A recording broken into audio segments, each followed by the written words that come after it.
남이 가진 지식 없으나 나 남에게 있는 건강 있지 않으나 나 남이 없는 것 있으니 나 가진 재물 없으나 나 남이 가진 지식 없으나 나 남에게 있는 건강 있지 않으나 나 남이 없는 것 있으니 나 남이 못 본 것을 보았고 나 남이 듣지 못한 음성 들었고 나 남이 받지 못한 사랑 받았고 나 남이 모르는 것 깨달았네.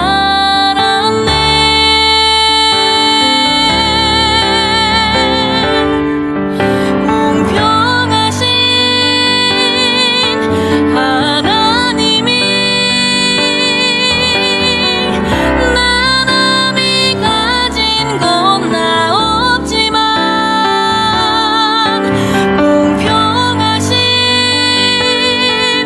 하나님이 나 남이 없는 것 갖게 하셨네. 공평하신 하나님이 나 남이 가진 건 나 없지만 공평하신 하나님이 나 남이 없는 것 갖게 하셨네. 나 남이 없는 것 갖게 하셨네.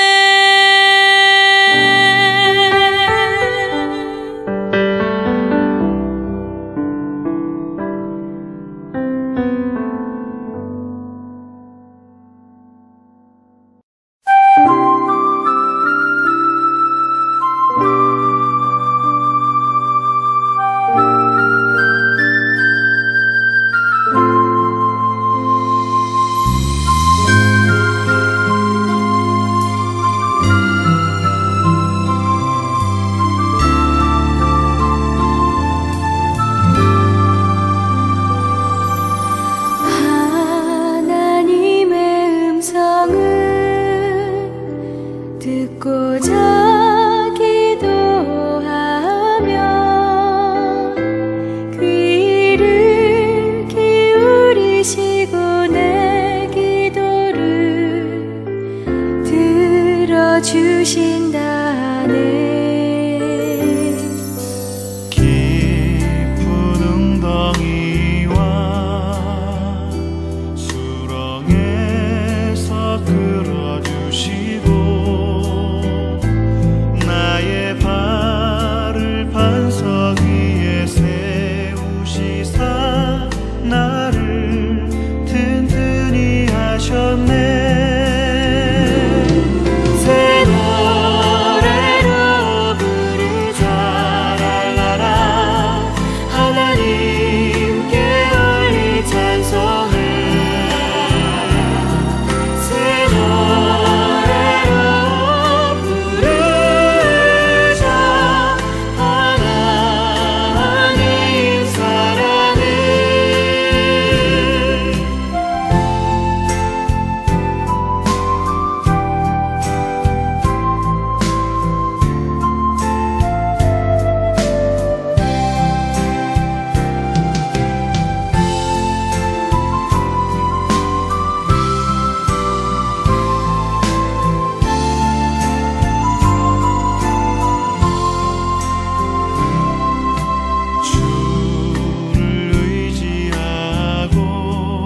오늘 말씀은 시편 143편 1절부터 12절까지 말씀입니다.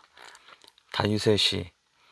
여호와여, 내 기도를 들으시며 내 간구에 귀를 기울이시고 주의 진실과 의로 내게 응답하소서.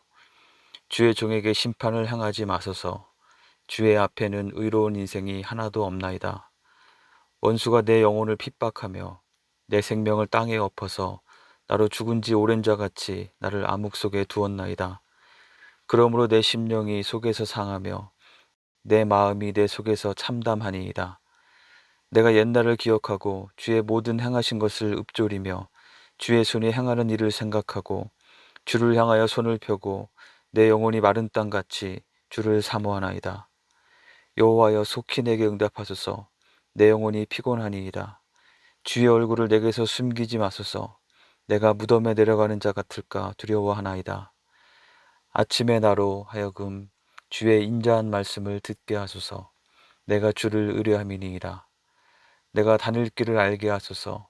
내가 내 영혼을 주께 드림이니이다. 여호와여, 나를 내 원수들에게서 건지소서. 내가 주께 피하여 숨었나이다. 주는 나의 하나님이시니 나를 가르쳐 주의 뜻을 행하게 하소서. 주의 영은 선하시니 나를 공평한 땅에 인도하소서. 여호와여, 주의 이름을 위하여 나를 살리시고 주의 의로 내 영혼을 환난에서 끌어내소서. 주의 인자하심으로 나의 원수들을 끊으시고 내 영혼을 괴롭게 하는 자를 다 멸하소서. 나는 주의 종이니이다. 아멘. 오늘도 6.19 온전함 기도회 함께 하시는 한 분 한 분을 주님의 이름으로 환영하고 축복합니다. 오늘 본문은 다윗의 시편입니다. 잘 아시는 대로 다윗은 하나님께서 내 마음에 합한 자라고 하셨고 그를 통해서 하나님의 뜻을 이루시겠다고 하신 그런 사람입니다. 그는 블레셋의 장수 골리앗과 맞서 싸워 이겼고 수많은 전쟁에서 승리했습니다. 또한 강력한 통일왕국 이스라엘을 통치하면서 주변 국가들까지 호령했던 이스라엘의 가장 위대한 왕이었습니다. 그런데 하나님께서 다윗을 향해서 내 마음에 합한 자라고 인정하시고 그와 친밀히 동행하시며 그와 함께 하신 이유는 그의 어떤 뛰어난 업적이나 능력 때문이 아니라 하나님께 대한 그의 마음 때문이었습니다. 하나님은 사람을 겉으로 보이는 외모로 취하지 않으시고 그 마음의 중심을 보시는 하나님이십니다. 사람들은 한 사람의 높이를 보며 그를 평가하지만 하나님은 그 사람의 깊이를 보신다는 말처럼 말입니다. 높이는 높을수록 사람들이 쉽게 주목하여 볼 수 있지만 깊이는 눈에 보이지 않습니다. 그러나 하나님께서 더 주목하시는 영역, 우리의 삶을 진정으로 든든하게 지탱해 주는 것은 높이가 아니라 깊이입니다.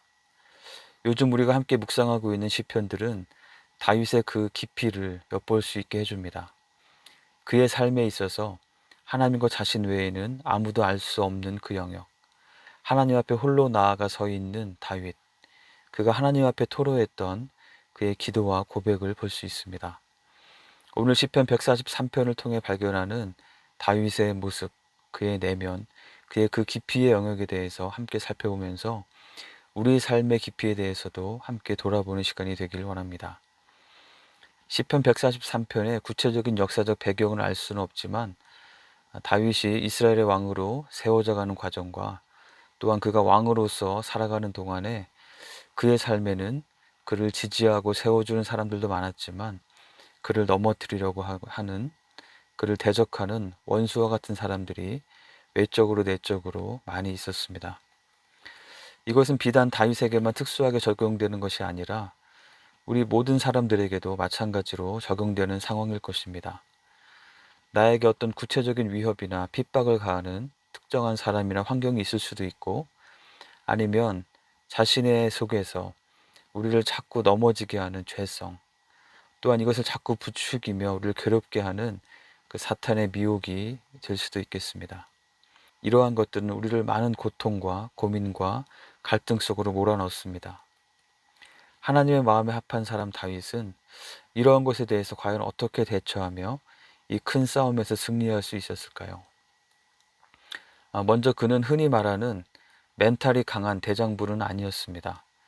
누가 뭐라 하든 말든 웬만해서는 신경 쓰지 않고 흔들리지 않는 소위 멘탈 갑이 아니었습니다. 소소한 내면의 감정적 동요 없이 그저 무던하게 자신이 정한 뜻대로 그대로 밀고 나가는 그런 사람은 아니었던 것으로 보입니다. 오늘 본문에서 다윗은 이러한 것들로 인해서 자신의 영혼이 핍박을 받고 생명이 땅에서 엎어져 죽은 것 같고 칠흑 같은 암흑 속에 처한 것 같다고 말합니다. 또한 심령이 속에서 상하고 마음이 참담하다고 3절 4절에서 고백하고 있습니다. 오히려 그는 그 어느 누구보다도 자신이 느끼는 위협과 고통에 대해서 민감했고 그로 인해서 두려워하며 괴로워했습니다. 또한 그는 그러한 상황 때문만이 아니라 모든 것을 다 아시는 진실되고 의로우신 하나님 앞에서 자신의 불의하고 온전치 못함을 또한 자각하고 그것에 대해서 겸허하고 정직하게 인식하며 인정하고 있었습니다. 우리에게 있는 이러한 실질적인 문제들을 외면하고 무시하며 사는 것은 당장에는 흔들림이 없는 것처럼 보일 수도 있지만 결국에는 우리 삶에 더 치명적인 문제를 야기하게 되고 맙니다. 다윗처럼 문제를 그대로 인식하고 받아들이는 것이 더 정상적이고 지혜로운 모습이라 하겠습니다. 그런데 다윗은 그러한 상태에 머물러 있는 것으로 끝낸 것이 아니라 이 모습 그대로 하나님 앞에 나아갔습니다. 5절과 6절에 보시면 그가 하나님이 어떤 분이신지를 기억하고 그것을 붙잡고 하나님을 의지하며 하나님께 의지를 향해서 나아가서 하나님을 향해 손을 펴고 기도하고 있는 모습을 볼 수 있습니다. 바로 이것이 하나님의 자녀인 우리가 누릴 수 있고 또 누려야 하는 놀라운 차이점인 것입니다. 그 누구도 자유로울 수 없는 인생의 염려와 고통과 또한 죄책감에 대해서 애써 무시하고 회피하며 살거나 아니면 그 가운데 빠져서 헤어나오지 못하는 것이 아니라 이 모든 것을 가지고 하나님 앞에 나아가서 다 쏟아놓는 것이 우리에게 필요하겠습니다. 이것은 하나님의 자녀된 우리의 특권이고 우리가 그렇게 하나님 앞에 나아갈 때 하나님은 우리를 외면하지 않으시고 우리를 그대로 받아주시고 들어주십니다. 그런데 오늘 시편을 자세히 읽어보면 다윗이 그러한 간절함을 가지고 하나님께 나아가 기도하며 간구하지만 하나님의 응답이 곧바로 주어지지 않고 있음을 보게 됩니다. 6절에 보시면 내 영혼이 마른 땅같이 주를 사모하나이다. 7절에 여호와여 속히 내게 응답하소서. 내 영이 피곤합니다. 주의 얼굴을 내게서 숨기지 마소서. 내가 무덤에 내려가는 자 같을까 두렵습니다. 라고 말하고 있습니다. 우리의 간구를 들으시는 하나님, 우리의 작은 신음소리에도 귀를 기울이시는 하나님, 그런데 그 하나님께서 나의 간절한 간구와 부르짖음에 침묵하시는 것처럼 느껴질 때가 있습니다. 내 삶의 어떤 문제가 속히 해결되지 않고 오히려 상황이 더 악화되는 것으로 보이기도 합니다. 말씀을 듣고 기도하고 찬양할 때는 새 마음을 주시는 것 같지만 다시 그 상황으로 돌아가서 그 사람을 만나고 그 문제에 마주하게 되면 내 마음은 다시 무너지고 괴로움과 두려움에 빠집니다. 나의 내면의 쓴뿌리가 여전히 살아서 내게 고통을 주고 관계들을 어그러지게 합니다. 자, 우리는 이에 대해서 어떻게 이해하고 어떻게 반응해야 할까요? 우선 먼저 우리가 하나님의 뜻을 온전히 다 헤아릴 수 있고 이해할 수 있다고 생각해서는 안 되겠습니다.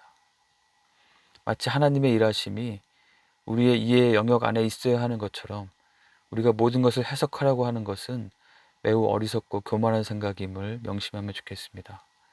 너무 쉽게 단편적으로 함부로 하나님의 뜻을 단정하고 말하면서 자기 자신에 대해서 또는 타인에 대해서 그들이 겪고 있는 고통의 상황을 가볍게 여기거나 무시하거나 뛰어넘으려 해서는 안 될 것입니다. 오늘 시편도 이어지는 8절부터는 다윗이 다른 차원의 고백을 하는 것을 볼 수 있습니다. 하지만 그러한 깨달음과 새로운 강구가 고백되기 전에 1절에서 7절까지의 과정이 분명하게 있었음을 기억해야 되겠습니다. 우리는 빨리 8절로 점프하고 싶지만 7절까지의 과정 또한 하나님께서 우리에게 허락하실 수 있음을 인정하고 또 허락하신 것임을 인정하고 그 과정을 통과하면서 우리의 깊이를 더 깊고 견고하게 다듬으시는 정말 내면 깊은 곳을 우리로 하여금 들여다보게 하시고 그 가운데서 함께 하시며 우리를 만나주시는 그 하나님을 기대하고 신뢰하고 소망하며 통과해 가는 것이 필요할 것입니다. 7절과 8절 사이에서 다윗의 내면에 큰 변화가 있음을 발견하게 되는데요. 자신의 괴로움을 토로하며 속히 응답해 주시길 구하던 다윗의 마음의 초점이 자신의 고통에서 하나님의 어떠하심으로 이동하며 하나님의 뜻을 구하고 그 뜻대로 인도하심을 구하는 것으로 옮겨지고 있습니다. 나의 영혼을, 나의 모든 것을 주께 드리고 주께 피하고 주께 맡겨드립니다. 주는 나의 하나님이십니다. 내게 주의 인자하심, 주의 뜻, 주의 선하심, 주의 의를 나타내소서. 아침마다 나로 하여금 주의 인자한 말씀을 듣게 하시고 주의 영으로 나를 인도하소서. 저는 주의 종입니다. 저는 주께 속했습니다. 라고 고백하고 있는 것입니다. 괴롭고 상한 마음으로 하나님을 간절히 찾고 하나님의 응답을 구하며 그 앞에서 자신을 돌아보는 가운데 다윗은 아마 자신도 모르는 사이에 하나님이 아닌 자기 자신이, 자아가, 자신의 생각과 감정과 자신의 신념이 자신을 이끌고 있음을 발견하게 되었습니다. 그리고 하나님 앞에 자신을 다시 내어드리며 하나님께서 온전히 인도하시는 삶을 구하고 있는 것입니다. 한 해군 함정이 밤에 항해를 하고 있었습니다. 그런데 저 멀리 전방에 점점 가까워오는 불빛이 보여서 충돌을 피하기 위해서 신호를 보냈습니다. 서쪽으로 방향을 바꿔라. 그런데 상대로부터 답이 왔습니다. 우리는 방향을 바꿀 수 없으니 귀함이 방향을 바꾸십시오. 자신보다 계급이 낮은 것이 분명해 보이는 상대방이 방향 변경 지시를 거부하자 기분이 상한 군함의 함장이 다시 교신했습니다. 이 배는 구축함이고 나는 함장이다. 빨리 방향을 바꿔라. 그런데 같은 답이 왔습니다. 저는 일병 아무개입니다. 하지만 우리는 방향을 바꿀 수 없습니다. 귀함이 방향을 바꾸십시오. 화가 난 함장이 소통을 쳤습니다. 내 명령에 따라서 당장 방향을 바꾸지 않으면 내가 너를 영창에 보내버리겠다. 그러자 이렇게 답이 왔다고 합니다. 여기는 등대입니다. 귀함의 방향을 바꾸십시오. 네, 물론 지어낸 이야기이고 현실성이 전혀 없는 이야기입니다. 하지만 문제는 우리의 삶 가운데에는 이런 경우가 종종, 아니 의외로 많이 일어난다는 것입니다. 문제는 사실 나에게 있고 나도 모르는 사이에 내 안에 내가 너무도 크게 자리 잡아서 하나님의 뜻과 하나님의 인도하심과 어긋나 있는 것이 문제인데 내가 변화되고 내가 새로워져야 될 부분을 돌아보고 인정하고 고치지 않고 왜곡된 자기 사랑과 자기 연민에 빠져서 주변을 원망하고 하나님을 원망하고 있는 모습이 있지는 않은지 돌아봐야 되겠습니다. 하나님, 주는 나의 하나님이시고 저는 주님께 드린 주님의 것입니다. 주님의 종입니다. 제 삶의, 제 인생의 운전대를 저의 생각과 저의 감정과 저의 판단과 지혜가 잡지 않게 하고 주님께 다시 맡겨드립니다. 선하신 주의 성령께서 제 마음과 생각을 새롭게 하시고 인도하여 주옵소서. 주님의 인도하심을 따르기를 거부하는 제 안의 모든 것들을 주님 앞에 다시 내려놓고 꺾어버리고 주의 신실하심을 믿고 순종하기 원합니다. 그것이 제가 원수들의 공격에 무너지지 않고 주님 주시는 승리를 경험하며 사는 유일한 방법입니다. 주여, 오늘도 제게 말씀하여 주시고 저를 인도하여 주소서. 오늘 시편에 기록된 다윗의 이러한 고백이 오늘 우리 모두의 고백이 되기를 간절히 원합니다. 함께 기도하겠습니다. 먼저 오늘 말씀을 기억하며 기도하겠습니다. 내게 있는 고민과 두려움과 갈등과 고통의 문제를 있는 그대로 하나님 앞에 가지고 나아갑시다. 주의 눈앞에 의로운 인생이 하나도 없다고 했습니다. 나의 잘못된 모습, 내 자신이 중심이 되어 있었던 모습, 그로 인해 나타난 여러 관계의 어그러짐들, 이 시간 하나님 앞에 겸손하게 나아가서 솔직하게 인정하고 고백하며 다시금 나의 삶 가운데 하나님의 뜻이 세워지고 성령의 인도하심 가운데 순종해 갈 수 있도록 도와달라고 기도합시다.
두 번째로 코로나19 사태를 위해서 기도합시다.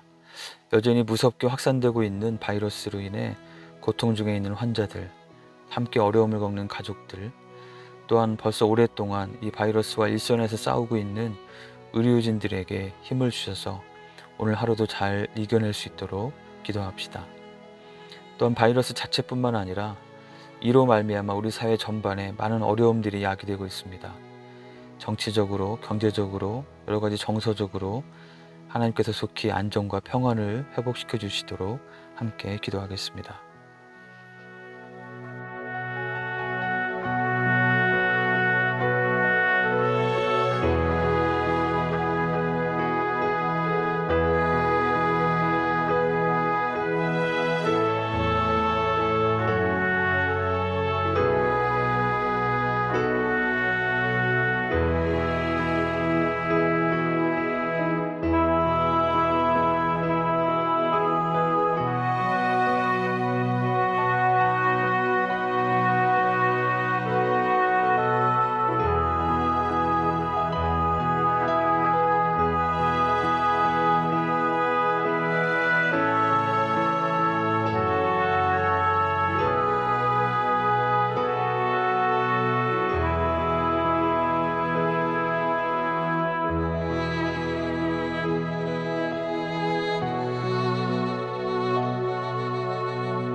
마지막으로 우리 교회 공동체를 위해서 함께 기도합시다.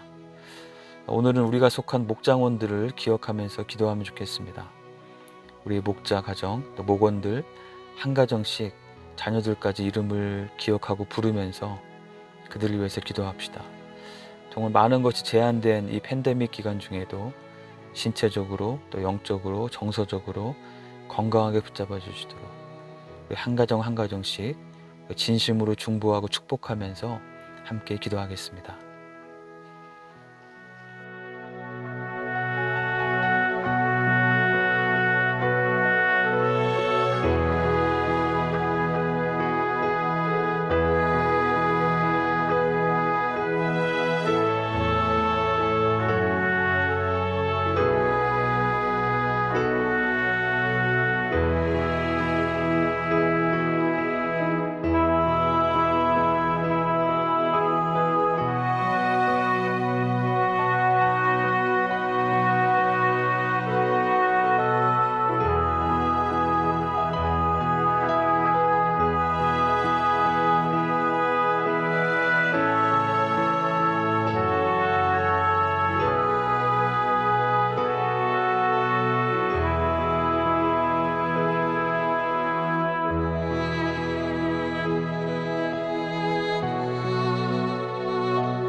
하늘에 계신 우리 아버지여, 이름이 거룩히 여김을 받으시오며 나라가 임하시오며 뜻이 하늘에서 이루어진 것 같이 땅에서도 이루어지이다. 오늘날 우리에게 일용할 양식을 주시옵고 우리가 우리에게 죄 지은 자를 사하여 준 것 같이 우리의 죄를 사하여 주시옵고 우리를 시험에 들게 하지 마시옵고 다만 악에서 구하시옵소서. 나라와 권세와 영광이 아버지께 영원히 있사옵나이다. 아멘.